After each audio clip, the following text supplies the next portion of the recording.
Hello everyone. आज हम लोग जानेंगे शेयर्स एंड डिविडेंड्स के बारे में। तो पहले हम लोग शेयर्स एंड डिविडेंड्स के कुछ बेसिक कंसेप्ट्स को समझेंगे और उसके बाद directly will go to the exercise questions. और ये मैंने 2024 एडिशन ऑफ एमएल अग्रवाल से किया है। तो चलिए पहले कुछ शेयर्स एंड डिविडेंड्स के बारे में जानते हैं। देखिए, शेयर का मतलब क्या होता है, सबसे पहले ये जानेंगे। The literal meaning of share is called part. Part मतलब एक हिस्सा। हिस्सा किसका? हिस्सा एक बिजनेस का, या फिर किसी इंडस्ट्री का, या कोई कंपनी का जो हम लोग शुरू करने वाले हैं, या फिर जो शुरू हो चुका है और वो सक्सेसफुली रन कर रहा है। तो हम लोग मान लेते हैं कि हम लोग एक बिजनेस शुरू करने वाले हैं। तो एक बिजनेस को शुरू करने के लिए हमें बहुत सारा पैसा चाहिए, जो कि बहुत ऑब्वियस है। और हो सकता है कि हमारे पास उतने पैसे नहीं हो। तो इस केस में हम बैंक के पास जा सकते हैं लोन लेने के लिए।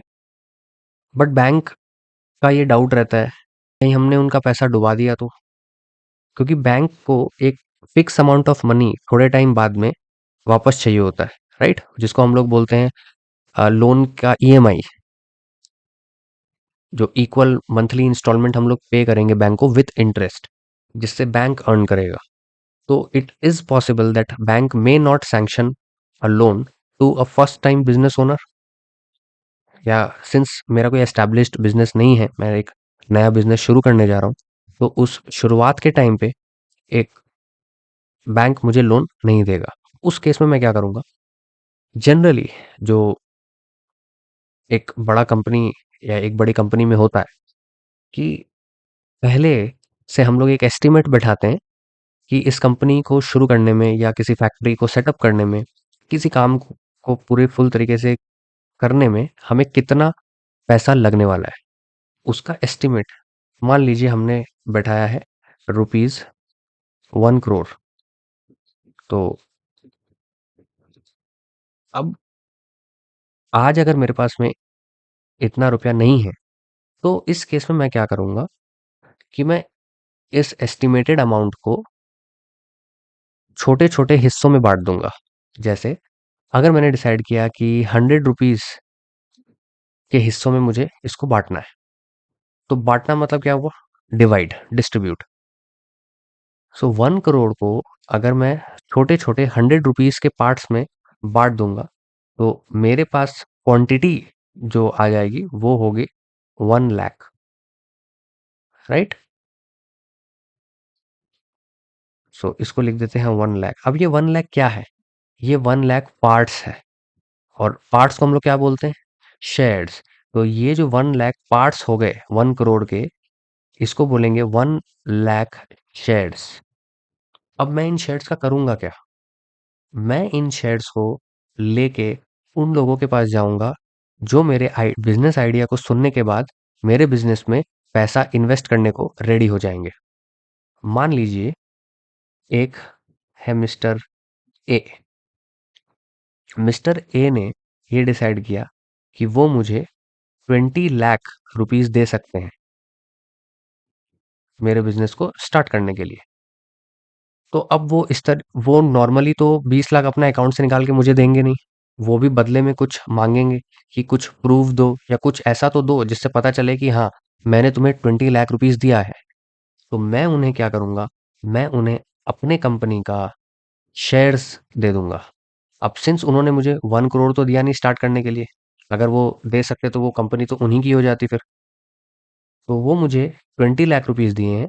उन 20 लाख रुपीस को के बदले में मैं उन्हें अपने कंपनी का एक हिस्सा दूंगा, एक पार्ट दूंगा, जिसको हम लोग बोलते हैं शेयर्स। तो अब मैं उन्हें कितना दूंगा? सिंपल कैलकुलेशन है। 20 लाख जो उन्होंने मुझे दिया, उसके बदले में मेरे पास जो 100 के पार्ट्स थे,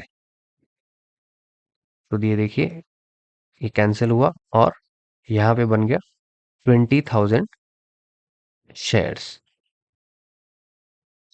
उनके 20 लाख के बदले मैं उन्हें ₹100 के 20,000 शेयर्स दे दूंगा। तो अब उनके पास में मेरे कंपनी का 20,000 शेयर्स रहेगा और वो जब चाहे इन शेयर्स को या तो रख सकते हैं या फिर बेच सकते हैं, जैसे उनकी मर्जी।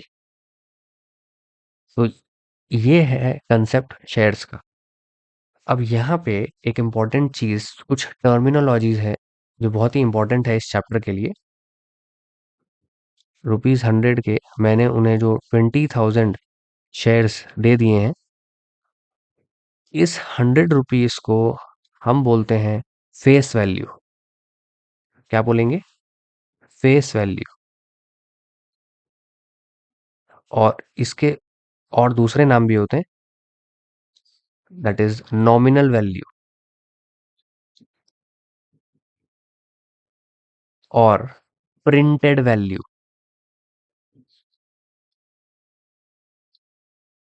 तो देखिए, आप समझते हैं मार्केट वैल्यू क्या होती है। मान लीजिए जो मिस्टर ए थे हमारे इन्वेस्टर, उन्होंने डिसाइड किया कि वो मेरे कंपनी के शेयर्स आगे अब और किसी को सेल करना चाहते हैं।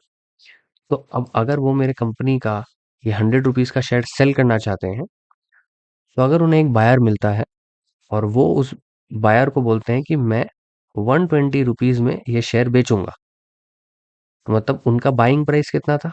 ₹100। और उनका सेलिंग प्राइस कितना है? ₹120।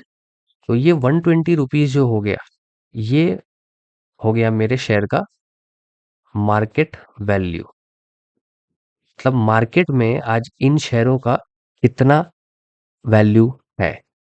मतलब अगर मैं इसको और चेंज करके बोलूं, तो अगर आज मुझे एक कंपनी का शेयर खरीदना हो, तो मुझे कितना पे करना पड़ेगा?